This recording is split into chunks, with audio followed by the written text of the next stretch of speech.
Bridge of Clay by Markus Zusak. Read by Markus Zusak. Before the beginning, the old TW. In the beginning there was one murderer, one mule, and one boy. But this isn't the beginning, it's before it. It's me, and I'm Matthew, and here I am, in the kitchen, in the night, the old river mouth of light, and I'm punching and punching away. The house is quiet around me. As it is, everyone else is asleep. I'm at the kitchen table. It's me and the typewriter, me and the old TW, as our long-lost father said our long-lost grandmother used to say. Actually, she'd called it the old TW, but such quirks have never been me. Me? I'm known for bruises and level-headedness, for height and muscle and blasphemy, and the occasional sentimentality. If you're like most people, you'll wonder if I'd bother stringing a sentence together, let alone know anything about the epics or the Greeks. Sometimes it's good to be underestimated that way, but even better when someone sees it. In my case, I was lucky. For me, there was Claudia Kirkby. There was a boy and a son and a brother. Yes, always for us there was a brother, and he was the one of us amongst 5 of us, who took all of it on his shoulder. As ever, he told me quietly and deliberately, and of course he was on the money.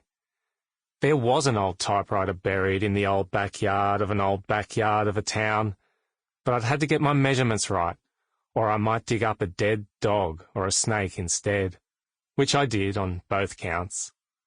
I figured if the dog was there and the snake was there, the typewriter couldn't be far. It was perfect, pirateless treasure. I'd driven out the day after my wedding day, out from the city, right through the night, out through the reams of empty space and then some.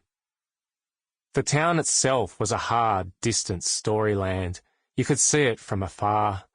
There was all the straw-like landscape and marathons of sky. Around it, a wilderness of low scrub and gum trees stood close by. And it was true. It was so damn true. The people sloped and slouched. This world had worn them down. It was outside the bank, next to one of the many pubs, that a woman told me the way. She was the uprightest woman in town.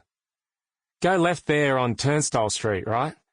Then straight for, say, 200 metres, then left again. She was brown-haired, well-dressed, in jeans and boots, plain red shirt, and eye shut tight to the sun. The only thing betraying her was an inverse triangle of skin, there at the base of her neck.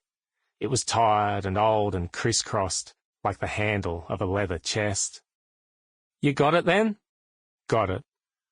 What number you looking for, anyway? 23. Ah, you're after the old Murchisons, are you? Well, to tell you the truth, not really. The woman came closer, and I noted the teeth of her now, how they were white and gleaming but yellow, a lot like the swaggering sun. As she approached, I held my hand out, and there was she and I and her teeth and town. My name's Matthew, I said, and the woman, she was Daphne. By the time I was at the car again, she'd turned and come back from the money machine at the bank. She'd even left her card behind and stood there now with a hand at centre hip. I was halfway into the driver's side and Daphne nodded and knew. She knew near to almost everything, like a woman reading the news. Matthew Dunbar. She said it, she didn't ask. There I was, 12 hours from home, in a town I'd never set foot in all my 31 years, and they'd all been somehow expecting me. It was a long time we looked at each other then, a few seconds at least, and all was broad and open. People appeared and wandered the street. I said, "What else do you know? Do you know I'm here for the typewriter?" She opened the other eye. She braved the midday sun. Typewriter? Now I'd totally confused her. What the hell are you talking about? Almost on cue, an old guy started shouting, asking if it was her bloody card holding up bloody traffic at the bloody bank. Sample complete. Ready to continue?